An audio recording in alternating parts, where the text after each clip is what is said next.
How to reactivate Pinterest account. Hello everyone, welcome back to our channel. So let's dive right in without wasting any time. Also make sure to watch this video till the end. So first of all, open up Pinterest on a device. So for example, let's deactivate this account. Tap on the profile at the bottom right corner. Again tap on the profile picture at the top left corner. Then go to account management. Now simply tap on deactivate account and tap on continue.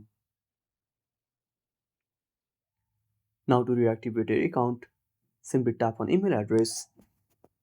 Now enter the email address and tap on continue. Now enter the password and tap on login to reactivate your account. Now keep one thing in mind. If it's already been more than 30 days after you deactivate your account, it will be permanently deleted. Now simply tap on login.